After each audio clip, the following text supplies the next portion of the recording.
यही खरीदारी का बेस्ट जोन भी रहेगा 54,350 के स्टॉप के साथ। अगर 54,350 टूटे तो फिर बाहर हो आप अपनी लॉन्ग पोजीशन से।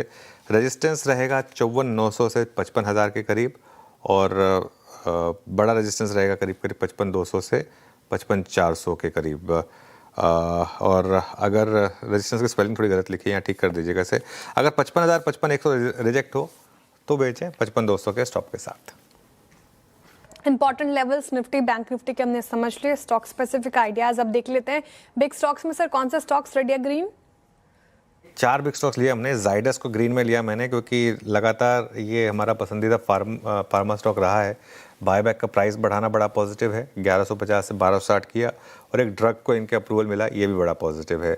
अशोक लेलैंड को मैं रेड ले रहा हूँ श्रेया, क्योंकि मेरा मानना ये है कि अशोक लेलैंड में एक सेंस बन रही है अब कि यहाँ से बहुत ज़्यादा पॉजिटिविटी ना हो। हालांकि मार्केट तो पॉजिटिव रिएक्ट कर रहा है, ऐसा है तो ठीक है, मार्केट सुप्रीम है, लेकिन मेरा मानना ये है कि यहाँ से शायद बहुत ज़्यादा पैसा ना बने इसमें।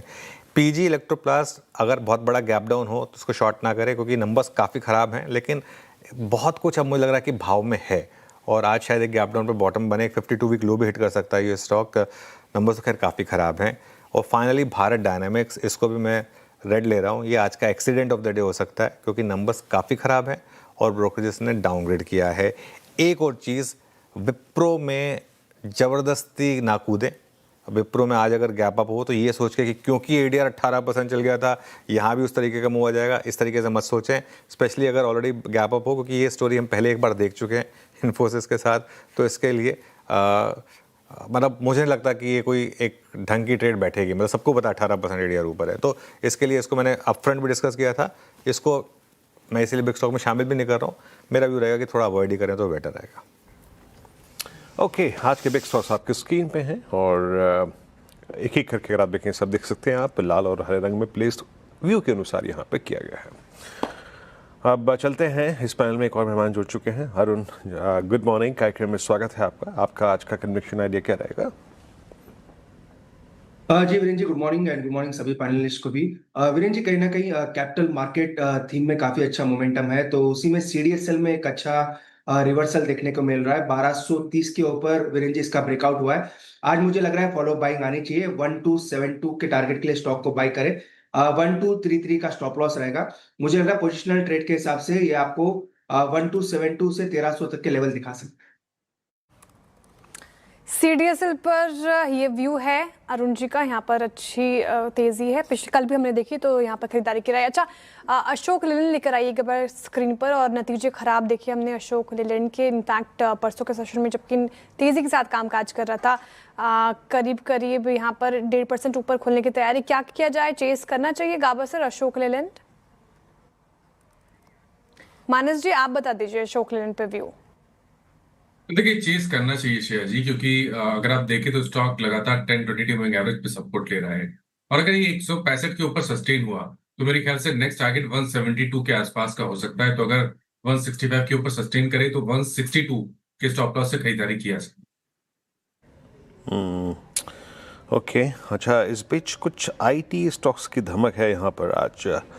हाँ, that's called technical play as of now. Infosys, Persistent, HCL technologies, सारे स्टॉक्स ऊपर हैं। अदानी ग्रुप के स्टॉक्स में अगर आप देखें, अदानी एनर्जी जिसका मैं पल्स में जिक्र भी कर रहा था, करीब करीब 1.5% ऊपर खुलने की तैयारी कर रहा है, 1575। राजेश सतपुते जी, कैसे अप्रोच करेंगे आप इस स्टॉक को? ऑलमोस्ट ये 14 फरवरी 2023 के बाद अब तक के सारे क्लस्टर पार कर रहा है। व्यू क्या रहेगा यहाँ पर? वीरेंद्र जी, देखिए जिस तरह से मोमेंटम आ रहा है, मुझे लगता है कम से कम 1600-1610 तक का एक स्विंग मिलेगा। हालांकि थोड़ा ओवरबॉट है चार्टिकली, अगर आप डेली चार्ट देखें तो ओवरबॉट है, लेकिन अगर ट्रेड है तो मोमेंटम राइड करें 1600 प्लस के टारगेट के लिए। आज के हिसाब से देखें तो स्टॉप लॉस होगा 1560 का। ओके, 1560 का यहाँ पर 1660 का देखें जोन खुला हुआ है। और कुछ काउंटर्स में जहाँ पे स्ट्रेंथ है, उसमें सोलार इंडस्ट्रीज एक बहुत स्ट्रॉन्ग ब्रेकआउट का केस था। पोस्ट नंबर्स जो बना था वो अभी तक डिलीवर करता हुआ है 19110, yet another high, all time high for solar industries, अच्छा करता हुआ।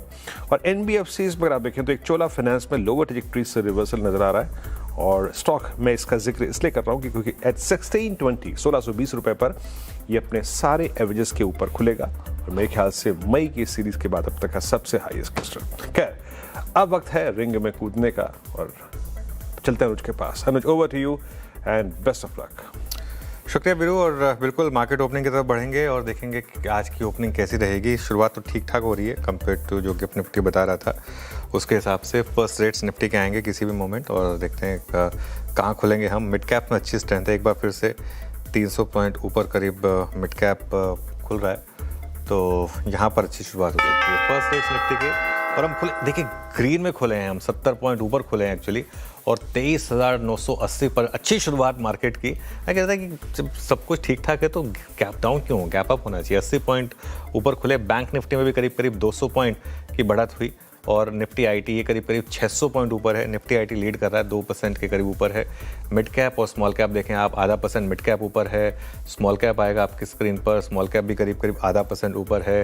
एडवांस डिक्लाइन देखिए आप, 1250 बढ़ने वाले शेयर, 500 गिरने वाले शेयर इस समय आपको दिखाई देंगे। एडवांस डिक्लाइन भी ठीक ठाक है,